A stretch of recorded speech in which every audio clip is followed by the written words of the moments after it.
복잡한 정치권 이슈를 한 칼에 정리하는 시간, 한칼 토론 시간이 돌아왔습니다. 오늘도 공론센터의 장성철 소장 그리고 김준일 시사평론가 한칼 두 분 어서 오세요. 안녕하세요. 예, 조금 무거운 이야기를 해서 저도 마음이 무거운데 분위기 좀 바꿔서 바꿔서 가보겠습니다. 어제 정치권에서 가장 뜨거웠던 현장부터 봐야 될 텐데요. 국회 운영위원회 현안 질의 현장. 두 분의 관전평부터 듣고 싶어요. 짧게 장 소장님. 무능력한 대통령 비서실장에게 당한 민주당. 잠깐만요. 그러니까 비서실장이 일단 무능하다는 수식어를 지금 까셨어요. 네. 근데 또 거기에 민주당이 당했다 이렇게 당했죠. 말씀하셨어요. 대통령 비서실장 어제 말씀을 들어보면 보고 못 받았는데요. 없는데요. 모르는데요. 아닌데요. 계속 이랬어요. 민주당이 새롭게 밝혀낸 게 없는 것 같아요. 그냥 계속 지금까지 언론에 나오고 민주당원들이 제기했던 그런 문제점만 지적을 했지 새롭게 대통령실 관계자들로부터 새로운 증언을 이끌어낸 것이 없는 것 같습니다. 그래서 저는 당했다. 그렇게 좀 표현하고 싶네요. 자, 김준일 평론가 관전평. 뭐 비슷한데요. 노련한 정진석, 답답한 민주당 뭐 이 정도인 것 같아요. 근데 이제 이게 어제 예고가 됐던 게 대통령실에서 다 전원 다 나오고 그리고 선서 안 하고 그리고 여러모로 이제 본인들이 입을 맞춘 것 같아요. 그러니까 뭐 이거에 이 사안에 대해서는 이렇게 얘기를 하죠. 예를 들면 뭐 이도훈 홍보수석이 그 김진표 국회의장 그 관련해서 대통령 발언에 대해서 아예 없다라고 그런 말 없다라고 얘기를 했거든요. 네. 그러니까 스탠스가 이제 바뀐 거죠. 그러니까 그런 식으로 우리가 이제 입장 정리를 내부에서 다 하고 요거를 적극적으로 이제 우리의 입장 알려야 되겠다라고 이 장소를 활용한 거고 말씀하셨다시피 정진석 대통령 비서실장이 상당히 노련했다. 역시 짬밥은 어디 안 가는구나. 뭐 이런 생각을 했고요. 민주당이 이걸 몰랐을까? 민주당은 하지만 어쨌든 이거 이제 여론전 의혹은 하나도 안 풀리면은 결국은 대통령 국정수행 지지율대로 가는 거예요. 이거는 대통령실 얘기 믿는 사람들은 이제 25에서 뭐 30 고사인 거고 70% 이상은 이제 야당만 믿는 거죠. 그러니까 뭐 그냥 이대로 특검까지 가겠다 뭐 이렇게 보면 될 것 같습니다. 대통령이 경로했는가? 그래서 정말로 경찰 이첩 보류하라고 지시했는가? 이 두 가지를 풀었어야 되는데 결국은 하나도 밝혀진 건 없어요. 근데 이게 들었어요, 안 들었어요, 경로? 뭐 보류 지시 하셨어요, 안 하셨어요? 이렇게 물어서는 당연히 답이 안 나올 거고 구체적인 부분을 하나하나 짚으면서 확인해 가는 게 중요한 건데 어제 집중적으로 짚은 부분은 뭐였냐면 02-800-7070 800에 70이 7070 이 번호는 도대체 어디 번호인가? 누가 한 통화인가? 요거를 아주 집중해서 들여다보려고 했잖아요. 근데 김현정 앵커님 네. 그게 그냥 대통령이나 대통령의 영부인과 관계된 번호가 아니면 뭐 저렇게 결사적으로 사실관계를 안 밝힐까요? 저걸 안 밝히면은 대통령 직접 한 거 아니에요? 아니면 김건희 여사가 한 거 아니에요? 이런 의구심을 계속 가질 수밖에 없잖아요. 안 밝히면. 그런 의구심을 받으면서까지도 안 밝히려고 했단 말이에요. 보안상이라고 그래, 보안상. 보안상은 뭐 전화번호가 뭐 보안상이 다 아는데. 핸드폰도 아닌데. 그럼요. 다 나오잖아요. 어제 뭐 천하람 원내대표도 다 뭐 얘기를 한 상황이고. 그렇다면 결국에는 밝히면은 대통령과 대통령실이 상당히 곤란해질 수밖에 없는 장소의 전화번호다.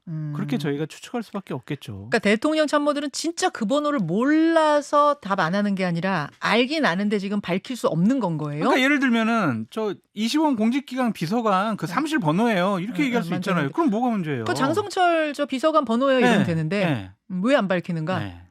그럼 이제 2명 아니냐 그렇게 생각할 수밖에 없죠. 그러니까 저도 사실 그 생각이 좀 들긴 했어요. 이게 어차피 지금 다 공개가 돼가지고 못 쓰는 번호가 됐잖아요. 그 번호는. 그렇다면은 어딘지 그냥 밝히면 될 텐데 이미 못 쓰는 번호가 됐는데 왜 보안상 얘기를 할까? 그래가지고 사실은 제가 이제 오늘 또 김현정 뉴스쇼 나와서 얘기를 해야 될 것 같아서 대통령실에 있는 관계자들한테 취재했어요. 하셨어요? 그래서 나만 알고 있을게. 내가 방송 가서 얘기할 테니까. 와, 궁금하다. 7070 이거 번호 어디 번호야? 진짜 나만 알고 있을게 물어봤는데 다른 쪽 번호는 모르겠다. 딱 이렇게 얘기를 하더라고요. 그게 무슨 그 번호는 모르겠다고. 딱 잡아떼고. 취재 못했다는 얘기잖아. 그럼 결국. 그러니까 거기에 저는 힌트가 있다고 보는 거죠. 그 번호는 모르겠습니다. 딱 그러더라고요.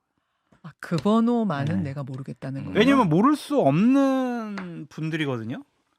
물어본 그분이. 아니 왜냐면은 대통령실 같은 경우에는 각 내선 전화번호 다 같이 공유할 거란 말이에요. 근데 모른다고 그러더라고요. 그래서 제 의심이 더 깊어졌습니다. 어디이기 때문에 그런 거냐고 의심을 하세요? 어디이기 때문에 이렇게 못 밝히는 거라고 의심하세요?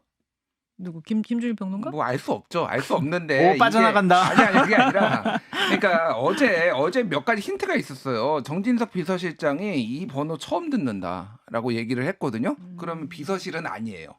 그리고 장호진 국가안보실장이 제 번호 아니다. 우리는 4자로 시작한다. 800에 4 땡땡땡 이거잖아요. 그러면 이제 안보실도 아니고 비서실도 아니면 도대체 어디냐? 그러면 이제 정책실이냐? 문제 3실이니까 정책실이 하나 남는 건데, 그러니까 이게 이 아까 전에 천하람 이제 원내대표도 개혁신당 원내대표 그 얘기를 했는데.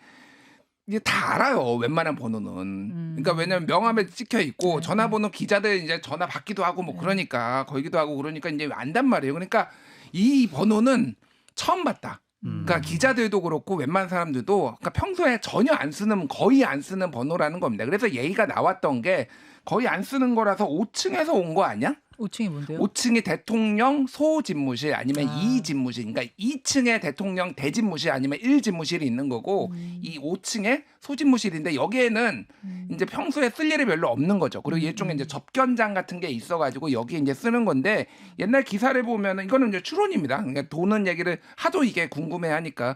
그러니까 5층에 김건희 여사가 가끔 쓴다라는 거. 왜냐하면 제2부속실이 없기 때문에 와가지고 5층에서 활동을 한다라는 얘기가 있어요. 그러니까 그건 기사로 나온 거예요. 그러니까 그래서 그렇게 이제 추론이 되는 건데 제가 이거는 굉장히 대통령실의 좀 실책이다라고 생각을 하는 게 밝히는 게 맞아요. 이러면은 소문만 무성하고 사람들의 추론이고 역시 뭔가 음험한 게 있고 불법이 있고 지금 밝혀서는 안 되는 뭐가 있다라고 생각을 할 수밖에 없는 거예요. 그러니까 예. 차라리 밝히는 것이 지금 말씀하신 건 소문입니다, 여러분. 그 추론, 소문, 그 야당에서도 계속 제기하는 의혹들을 클리어하게 하기 위해선 차라리 뭐라고 밝히는 게 낫겠다 그 말씀이신 건데요. 그렇죠. 예.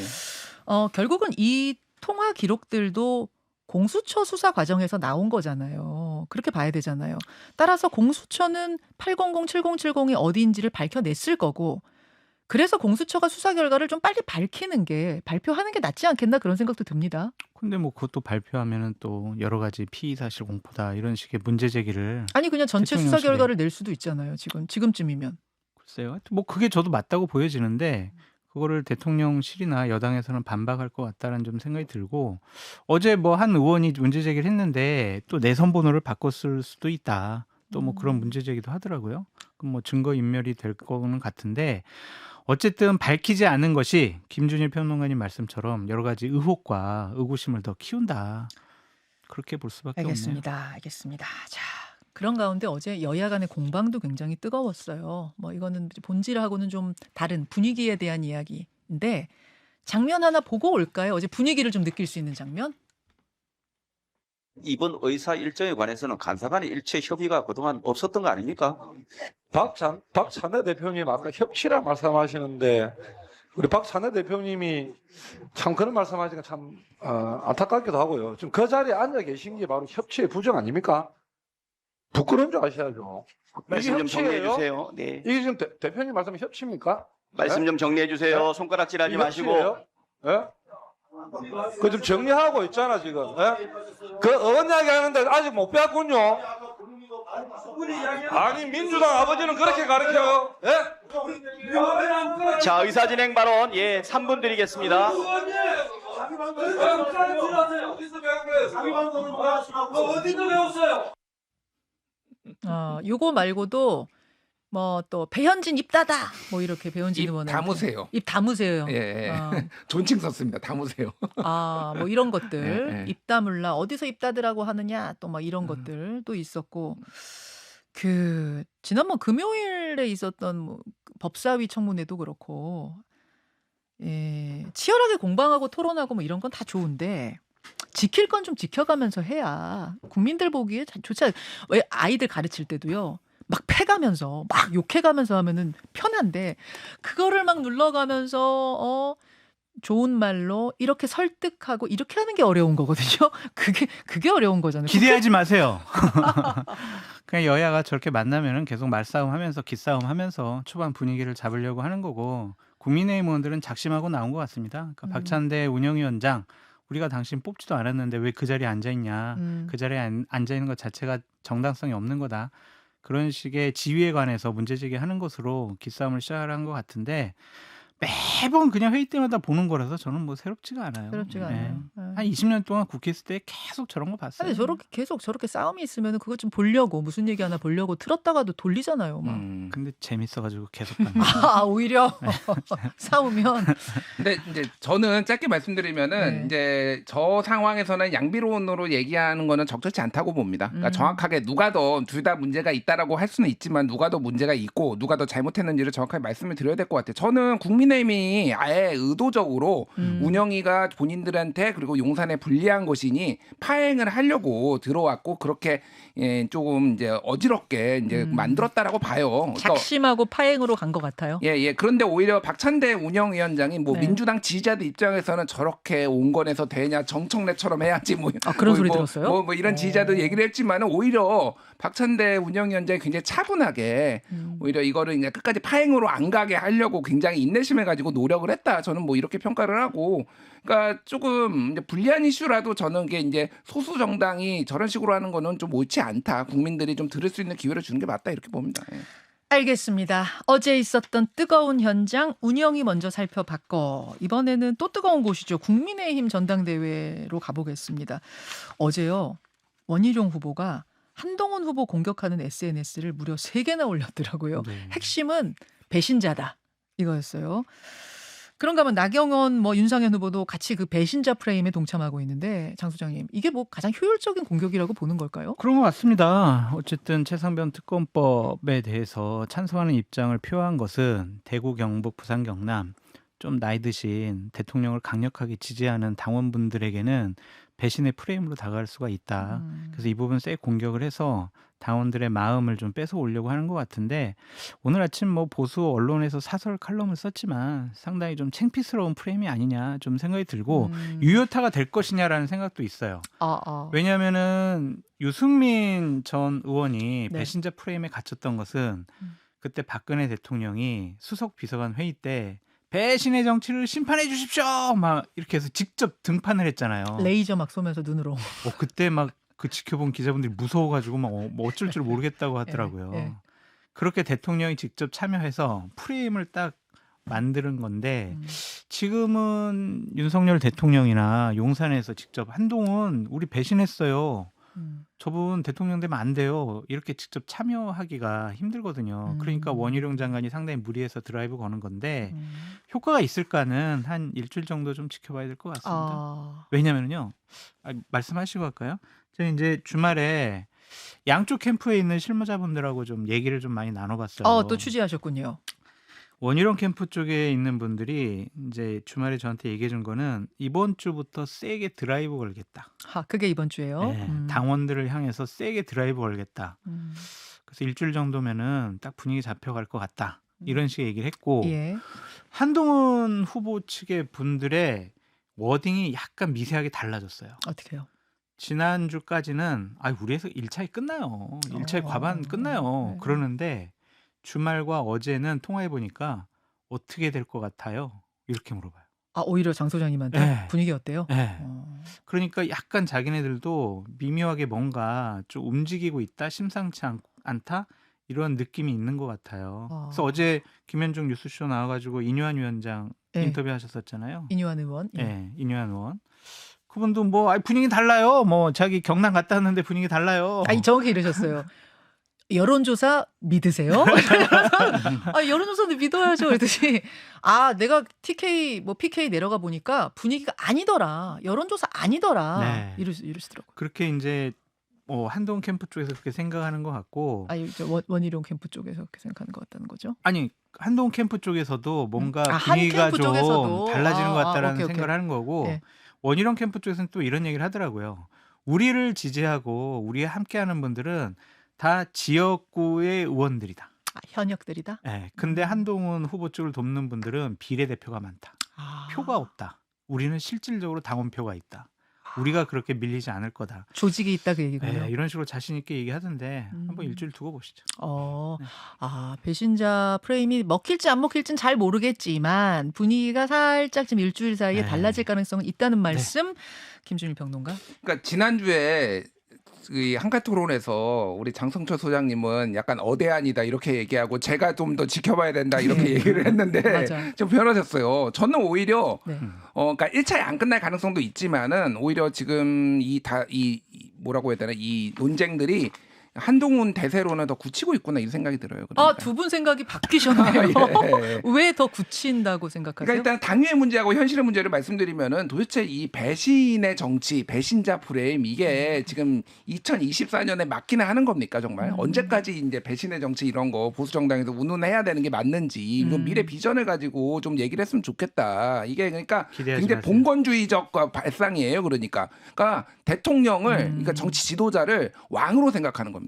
왕으로 생각하니까 제가 이제 우스갯소리로 가끔 이런 얘기 하거든요. 뭐 뼈가 있는 우스갯소리인데 진보는 정치 지도자를 교주로 여기고 보수는 군주로 여긴다고 왕을 배신하는 거예요. 지금 이게 언제까지 보수 정당 이럴 거냐 보수 지지자들은 이제 그 얘기 말씀드리고 배신자 프레임이 이게 달라요. 왜냐하면 박근혜의 배신의 정치를 얘기했을 때와 지금은 다른 게 뭐냐면은 아까 얘기했듯이 기본적으로 보수는 팬덤이 별로 없었어요. 박근혜 대통령이 굉장히 이례적이었습니다.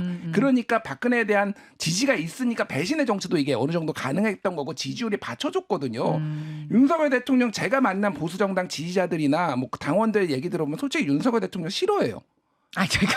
만나신 분들이 좋아하는 분들도 있겠지만은 대체적으로 마지못해 지지를 한다라는 거예요. 그러니까 그 정도로 대통령에 대한 신뢰와 인기가 없고 소위 말해서 꿈도 희망도 없어. 그 말씀은 그러니까 지금 여론조사 나오는 걸 봐도 상당히 낮지 않느냐 그 말씀하시는 거죠? 예, 지지층에서도 이제 높지 않고 그렇기 때문에 이거를 뭐 배신이네 아니네 그게 아니라 지금 눈은 미래로 가 있어요. 당원들은 무슨 얘기냐면은 차기의 선거에서 우리가 이길 수 있느냐 그리고 또 하나는 대선 안 뺏기냐 쉽게 얘기하면 이재명한테 정권 내주냐 안 내주냐가 지금 보수정당 지지자들한테는 가장 중요한 문제인데 엉뚱한 얘기들 하고 있어요. 지금 배신자네 아니네 배신자든 아니든 이기면 되는 거예요. 지금 이재명 꺾을 수 있느냐가 가장 중요한데 계속 지금 엉뚱한 얘기들을 지금 다 하신다. 대통령을 중심에 놓고 배신이냐 아니냐는 그렇게 당원들한테 중요한 문제가 아닐 거라고 김준일 평론가 보시는 거고 장 소장님은 그것도 중요한 문제일 수 있다고 영향이 보시는 있을 거고 것 하다 같아요. 보니까 두 분의 이 전망이 좀 엇갈리는 상황인 근데 건데 김현장님 저는 예. 일주일마다 제 전망치를 좀 수정하겠습니다. 아니 분위기를 보고 수정을 해야지. 그건 그렇지. 예. 분위기는 계속 변하는 제가 건데. 뭐 저 예언가도 아니고 네. 아니 뭐 제가 뭐라고 안 했어요. 계속 바꾸셔도 돼요.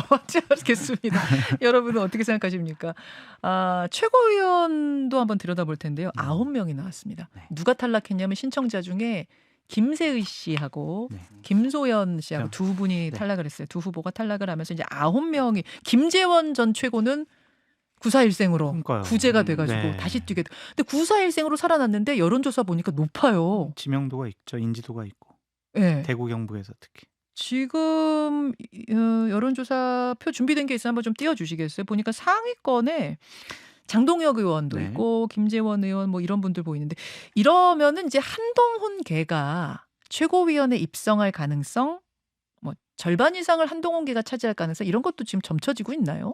그렇게 봐야 되겠죠. 왜냐하면 러닝메이트로 장동혁, 박정훈 이 두 의원이 나왔잖아요. 그 최고위원은 1인 2표 아니겠습니까? 네. 그러면은 한동훈 후보를 당대표로 선출하는 당원분들은 이 두 분을 함께 선택할 가능성이 높아 보인다라는 좀 생각이 들고 김재원 의원이 참 묘한 분이에요. 이분이 참 여러 가지 부적절한 언행을 통해서 자격심사에서 탈락을 했지만 또 불사조처럼 부활을 하고 여론조사에 보면은 인지도가 높으니까 상위권에 이렇게 랭크가 되고 이분이 또 국민의힘 최고위원으로 딱 앉아서 지도부 회의에 있으면 국민들은 또 어떻게 볼 것인가 그런 좀 생각이 들어서 누구 걔는 아니죠. 이분은 지금. 독자 출마죠. 독자 출마죠. 네. 안 껴주려고 그러는 것 같아요. 이분에 대해서 상당히 좀 부담스러워하는 것 같습니다. 후보들이? 네. 그러니까 그건 여러 가지 의미가 있겠죠. 김재원 의원도 예전에 박근혜 정권 시절엔 잘 나갔었잖아요. 그럼요. 그리고 좀 선수도 높고 나이도 좀 있기 때문에 다른 후보들도 좀 부담스러워하는 면도 있을 거고 또 같이 하면은 아니 5.18 폄훼 발언했는데 그런 사람과 같이 손을 잡아 이런 국민적인 질타도 받을 거기 때문에 손잡기는 어려울 것 같고 개인적인 인지도를 통해서 또 최고위원회에 입성할 가능성도 높아 보인다라고 그렇죠. 전망해 볼 수밖에 없겠네요. 알겠습니다. 여기까지 일단 얘기하고 한 2분 남았나요? 그 민주당 이야기 하나만 좀 짚어볼 것이 김준일 평론가. 네. 이재명 전 대표가 이제는 전 대표입니다. 왜냐하면 사퇴했으니까. 어떤 SNS를 올렸냐면 주말 사이에 전화 문자 그만 좀 이러면서 시도 때도 없이 문자 전화가 오는 통에 이거는 응원 격려가 아니라 고통 주는 거다. 아무래도 수십 년 써온 전화번호를 바꿔야 할 모양이다 이렇게 올렸어요. 이건 지금 어떤 분위기인 거예요? 근데 이제 이거를 올린 이유가 있을 거 아니에요. 그러니까 하나는 정말로 너무나 고통스러워서 근데 이재명 대표가 그런 고통을 못 이기시는 분은 아니라고 저는 생각을 해요. 이게 지금 육설 문자가 아니라 응원 문자라는 응원 거잖아요. 문자예요. 응원 지지자들의 문자. 응원 문자. 예. 그러니까 사실은 하나는 이재명 대표가 지난번에 이제 공식 출마 선언은 안 했지만 사퇴하면서 얘기를 하고 그 주변에서 나왔던 게 지지자들이 워낙 나오라 하니까 어쩔 수 없이 나간다 이런 분위기가 있잖아요. 그런 얘기 했었죠. 그런 얘기들이 주변에서 이제 네, 얘기를 주변에서. 했잖아요. 그러니까 그거를 재확인시켜 준 거가 하나가 있는 거예요. 나 진짜 너무 피곤하다. 네. 하고 싶어서 하는 거 아니다. 당대표 피곤하지만은 이렇게 오는데 그만 좀 보내시라라고 이제 하나의 액션이 하나가 있다라고 보면 될 것 같고 또 하나는 뭐 이제 당원들에 대한 뭐 이제 이게 과열될 우려도 있으니 이를테면은 미리 조금 내가 이렇게 항상 염려도 하고 있고 당원들을 존중도 하지만 부작용도 항상 신경 쓰는 지도자야 이런 것도 좀 보여주려고 했다지 이게 정말로 못 참으시는 분은 아니다 제가 보기에는. 그런 해석도 가능은 할 것 같은데 뭐 본인만 아는 거겠죠. 이거는 좀 지켜보기로 하고 이제 국민의힘은 TV 토론이 한참 진행이 될 거거든요. 그 관전 포인트는 우리 라디오 본방송 마치고 댓글쇼에서 한번 얘기해 보죠. 예, 오늘 라디오 본방송에서 마치고 유튜브 댓글쇼로 이어가겠습니다. 두 분 고맙습니다. 감사합니다. 김현정의 뉴스쇼는 시청자 여러분의 참여를 기다립니다. 구독과 좋아요, 댓글 잊지 않으셨죠? 알림 설정을 해두시면 평일 아침 7시 10분 실시간 라이브도 참여하실 수 있습니다.